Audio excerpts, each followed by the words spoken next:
বিসমিল্লাহির রহমানির রহিম। আসসালামু আলাইকুম। আমি মোহাম্মদ আলামিন, কালাই ইউনিয়ন যুবদলের একজন সমর্থক এবং কর্মী। তো আমি আজকে বাংলাদেশে আমাদের মাননীয় প্রধানমন্ত্রী, গণপ্রজাতন্ত্রী বাংলাদেশ সরকারের প্রধানমন্ত্রী জনাব তারেক রহমান সাহেব বাংলাদেশে উই হ্যাভ প্ল্যানের অংশ হিসাবে কিছু কর্মসূচি আওতায় হাতে নিয়েছেন। তার ভিতরে গতকালকে একটা রেজাল্ট দেখলাম বাবুয়ালা উপজেলা সমাজসেবা অধিদপ্তরের পেজে ইউনো বরাদ দিয়ে। সেটা হলো যে আদমশুমারি, আদম ফ্যামিলি কার্ড শুমারি 2026, যার অর্থ ব্যয় 2000 কোটি টাকা ঘোষণা করা হয়েছে। কিন্তু দীর্ঘ নাটকের পরে 2 ধাপেই পরীক্ষা নেওয়া হয়েছে, রিটার্ন এবং ভাইভা। তবে আজকে গতকালকের রেজাল্টটা দেখলাম। রেজাল্টটা দেখার ভিত্তিতে কিছু প্রশ্ন জনমনে খুবই অস্বস্তি বিস্তার করতে আছে এবং আমার ভিতরেও যথেষ্ট অস্থিরতা প্রকাশ পাইতে আছে। সেটা হলো যে আমি নিজেও একজন তথ্য সংগ্রহকারী পদে পরীক্ষার্থী ছিলাম। আমি এসএসসি সায়েন্স, ইন্টারমিডিয়েট সায়েন্স। তো রেজাল্টটা দেখার পরে রেজাল্টটা সন্তোষজনক মনে হইল না। কেননা কারণ যে সমস্ত ক্যান্ডিডেট বা যে সমস্ত লোকজনকে দেখলাম, আমি একজন সায়েন্সের স্টুডেন্ট হিসাবে পরীক্ষা আমারও যথেষ্ট ভালো হয়েছে। কিন্তু আমার রেজাল্ট আমি ভাইভা পর্যন্ত আসে নাই। আমি পরীক্ষা দিছি ওই পর্যন্তই। কিন্তু আমার পরীক্ষা যথেষ্ট ভালো হয়েছে। আমার কাছে এখনো উত্তরগুলো সংরক্ষিত আছে। তো এখন প্রশ্ন হলো এই জায়গায়, এই রেজাল্টটা সরকারের এত সুন্দর একটা কর্মসূচির আওতায় বাংলাদেশের মানুষের, অসচ্ছল মানুষের জন্য আনা হয়েছে, যেখানে এত একটা সুন্দর একটা উদ্যোগ নেওয়া হয়েছে। কিন্তু কিছু কিছু কর্মকাণ্ডের কারণে কি আসলেই বিতর্ক হচ্ছে কিনা সরকার, সেটা সরকারেরও ভেবে দেখা উচিত যে দায়িত্বশীল উপজেলা ভিত্তিক দায়িত্বশীল লোকদের কারণে সরকারকে বিতর্ক তৈরি করা হচ্ছে কিনা। কেননা এই রেজাল্টটা দেখে এতই অসন্তুষ্ট হয়েছে, অনেক মানুষের কমেন্টস দেখেও মনে হইলো খুবই অসন্তুষ্ট প্রকাশ করছে তারা। এবং আমার কাছেও মনে হয়েছে যে এই রেজাল্টটা পরীক্ষা নিল। এত হয়রানির পরে অসংখ্য লোকজনকে বাউফল উপজেলা পর্যন্ত, দুর্গম চর এলাকা থেকে, 15 ইউনিয়ন থেকে অনেক লোকজন আসছে। কিন্তু এই পরীক্ষাটা রেজাল্টটা দেওয়া হয়েছে, আমার কাছে মনে হইলো যে না পরীক্ষার রেজাল্টের ভিত্তিতে, না ভাইবার নিচ্ছে সেই ভাইবার মেধার ভিত্তিতে, না একজনের সার্টিফিকেট আছে সেই সার্টিফিকেটের ভিত্তিতে, কোনোটার ভিত্তিতেই গ্রহণযোগ্যতা মনে হইল না।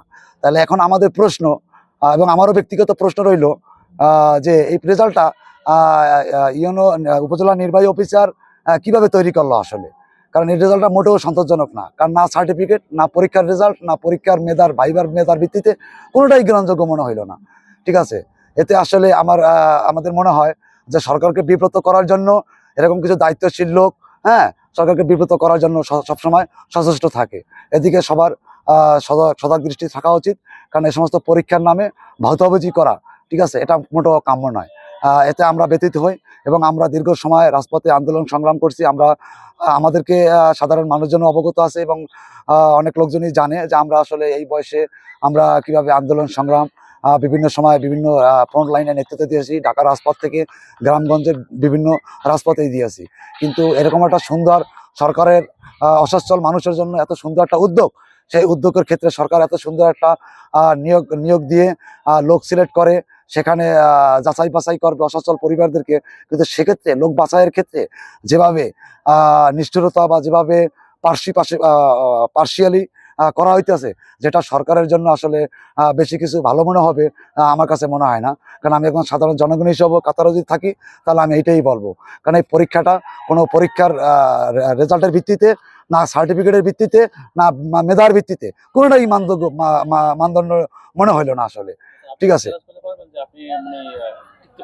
হ্যাঁ, আমি আমি আমি যে পরীক্ষা দিয়েছি, আমার খাতা দেখছে বেশ কয়েকজন, আমি ফলো করছি, ঠিক আছে, তাদেরও অনেক লোকজন পাস করছে। আপনি একটা জিনিস অবগত হন, আমি এসএসসি সায়েন্স, ইন্টারমিডিয়েট সায়েন্স, ঠিক আছে, আমার আশেপাশে যারা পরীক্ষা দিচ্ছে ক্যান্ডিডেট, আমি সায়েন্স কাউরে দেখিনি আসলে। ঠিক আছে, তারা সার্টিফিকেটের ভিত্তিতে যদি গ্রহণযোগ্যতা তোলে, তাহলে সেটা আমি একজন সায়েন্সের স্টুডেন্ট, তাহলে আমার খাতাটা গেল কোথায় আসলে। হ্যাঁ, তারা অনেকে উত্তীর্ণ হয়েছে এবং অনেকে চূড়ান্ত পর্যায়ে ফলাফলেও তাদের অনেকের নাম আসছে, ঠিক আছে, কিন্তু আমার নাম ভাইবা পর্যন্ত আমি দেখিনি আসলে। ঠিক আছে, এখানে আমি অনেক কমেন্টস দেখছি ইউনো সাহেবের, ইউনো মহোদয় সালাহ আহমেদের পেজে। সেখানে অসংখ্য দুর্দিনের দলের থেকে কর্মীরাও অসংখ্য মন্তব্য করছে আসলে। সেখানে চাপা চরম ও বিরাজমান স্পষ্টত প্রস্ফুটিত হয়েছে যে মানুষের ক্ষোভ এতটাই প্রস্ফুটিত হয়েছে এই পরীক্ষাটা এবং এই ফ্যামিলি কার্ড শুমারি 2026 এই যে সিলেক্টেড লোক নেওয়া হয়েছে, এটা মোটেও আসলে গ্রহণযোগ্য হয় নাই। অন্তপক্ষে বাউফল উপজেলা নির্বাহী অফিসার এটা কিভাবে করছে আমার জানা নাই। তো আমার প্রশ্ন রইল যে সেই লোক নির্বাচন যে করছে চূড়ান্ত পর্যায়ে কিসের ভিত্তিতে করছে আসলে?